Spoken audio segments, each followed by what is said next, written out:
guys, so talk about a week. So you're probably watching this Saturday night, right? And it's been a week, right? And it's been the week where it seems like everything, everyone, and everything needs a piece of it, right? So, of course, the beginning of the week, one daughter had her first eye surgery. So far, so good. Things are looking great, pun intended. And then later in the week, another daughter wanted to call and talk about something, and then another daughter had something going on, and then I had friends that were going on with stuff, and in the middle of all that, right, I've got to worry about the dog because I've been away from home too long, and he gets a little stressed out, so then I had to figure out dog TV. I'm a little annoyed about that, but anyway, right, so then there was work, right, which is a good chunk of my life, and then there's the business, which is another chunk of my life, and then there's a YouTube channel, well, that's another chunk of my life, and well, heavens, we wear clothes, so I got to do laundry, and then there's dinner to figure out, and then there's emails to figure out, and I'm only one person, right? And none of it was necessarily bad. It was just everything was everything that was everything, right? So maybe your week wasn't that hectic, and if every one of mine was, I probably wouldn't have any hair, but maybe you had work deadlines, right? Maybe you're caring for aging parents. Maybe you're raising your children and they're young and they're at that point where they really, really, really need you, although that doesn't seem to go away as they get older. But maybe you're going and rebuilding your life after a difficult season, right? Maybe you decided to go back to school after so many years, right?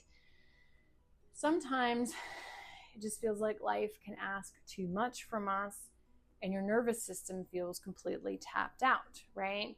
Those moments remind me why I love, well, herbalism and prayer, right? Not because herbs and prayer make your hard weeks disappear, right? Life's going to be life. But for thousands of years, people turned to plants as one part of caring for themselves while they cared for everyone else. Probably why I like doing teas over anything else, because it forces me to sit my butt down for a minute and take care of me, right?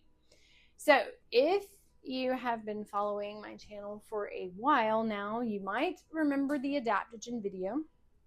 And in the adaptogen video, we talked about herbs that don't necessarily magically erase stress, but instead they traditionally are described as herbs that may help support the body's ability to adapt, right, to physical and emotional stress over time. So if you missed that episode, I encourage you, right, to go back and watch it, and it's going to make today's lesson fit just a little bit more. Tulsi is probably one of the best known adaptogens in the world, but here's the interesting part, right? I don't think that's the most fascinating part of this plant. So there is a larger story, right, to Tulsi. For thousands of years, Tulsi has been growing in gardens throughout India. So now I imagine India smells lovely. But it wasn't planted there simply because people thought it was useful. It became a part of their daily life. It was intentional. Many families traditionally keep Tulsi by their front door, and watering it is part of their daily routine, right? Treating with a deep respect. And in many communities, it's become a symbol of care, devotion, and hospitality, right? Think about that for a second. This isn't a plant that they just got when somebody was sick, right? It's there. It's present. It's part of their life. And to me, I think that's part of the lesson. Because maybe resilience isn't something we build only when life falls apart. Maybe it's something we practice with intent daily because we know life can fall apart. And if yours never has, congrats. I want to know your secrets. So I think this is partly why Tulsi has fascinated herbalists for centuries. It's just that connection, right? So Tulsi belongs in the mint family, right? And if you've watched a few videos, I guarantee you things are starting to pop into your head, such as square stems, opposite leaves, aromatic oils, tiny flowers. Guess what, guys? You're beginning to recognize plant families, and you're no longer memorizing herbs, right? You're thinking like an herbalist. So here's another fun fact for those that do not know. Tulsi, holy basil, isn't the basil that you make pesto with, right? That's sweet basil.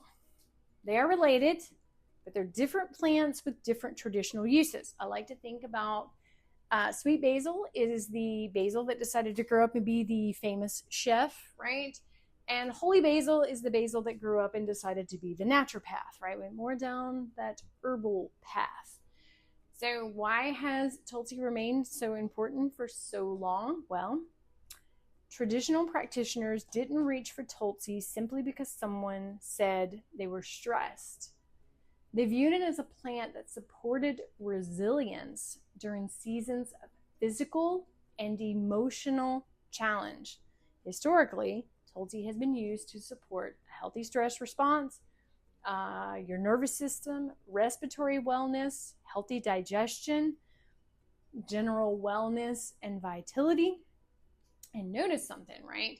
That list is going to cover a multitude of body systems, but as we learned in our first Neurovine video, the nervous system actually affects the other body systems. See where we're going here? And this is why we don't work in isolated systems. We work in individualist ideas. Who is the person before me and what is going on with them, right? And I think because of that, this is why Tulsi remains at the top of everybody's list, right? So I always enjoy asking this question. Can modern research explain what traditional herbalists have observed? So science has identified a number of naturally occurring compounds in Tulsi for antioxidants, anti-inflammatory, along with a possible role in supporting your body's natural response to stress. And the research is promising for long term, but it's always still ongoing. It's always important to remember that. Herbalism works best when we respect both the traditional knowledge and look at the modern science to see how we can relate it to individuals, right? And that becomes really important when we go after, like when we talk safety in a little bit. So, one thing I always like to share is how I personally use a plant. For me, Tulsi isn't about chasing a miracle. It's always been about creating a pause, right? If I've had one of those days where everything seems to need my attention, or months, or I know there's a season coming up that it's going to take a lot of stress and time and everything else, I make a cup of Tulsi tea, sit down, I remember to breathe, and I spend 10 quiet minutes before jumping into my next responsibility. Meaningful purpose, right? Let's remember to take care of ourselves, guys, while we're taking care of everyone else. Let's talk safety. So Tulsi is generally well tolerated by many healthy adults. However, concentrated preparations may not be appropriate for everyone. Some research suggests Tulsi may influence blood sugar. So if you take medicine for diabetes or have concern about low blood sugar in general, it's important to, as always, speak with your health provider about what you should be consuming. Tulsi also has mild blood thinning effects, so use caution if you're taking any anticoagulants or anything like that, right? And always talk to your doctor. And then especially pregnancy and breastfeeding, there's just not enough information, so make sure that you have your doctor in on that conversation too, before we just start, taking stuff.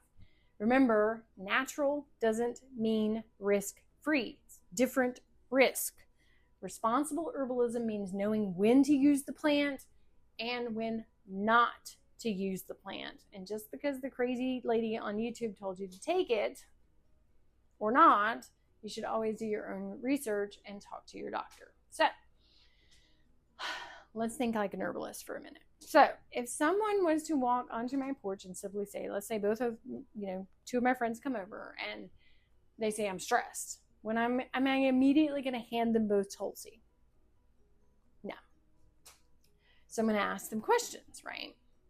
What's happening in your life? How are you sleeping? What's your digestion looking like?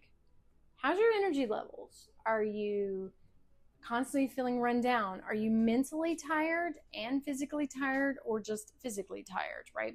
What medications have you started taking recently? Because medications can sometimes make you feel that way, right? How long has this been going on, right? Remember, we're not matching symptoms, we're matching people, right?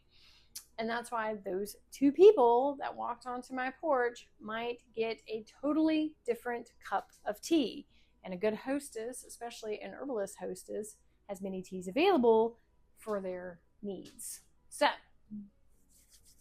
don't be handing out chamomile though if they got to drive home. Everybody be dozy. So, if there's one thing I do hope you remember from today's lesson, don't simply remember Tulsi as the stress herb as it's marketed. Remember it as an herb that teaches your body resilience, right? Because resilience doesn't mean life gets easier. It means we learn healthy ways to care for ourselves while walking difficult seasons. And that, to me, is the most important part of the lesson. So, if you've enjoyed today's video, I'd love to know in the comments, right? Have you tried Tulsi? Is this your first introduction to the incredible plant? Did you know the difference between sweet basil and holy basil? What are your experiences with it?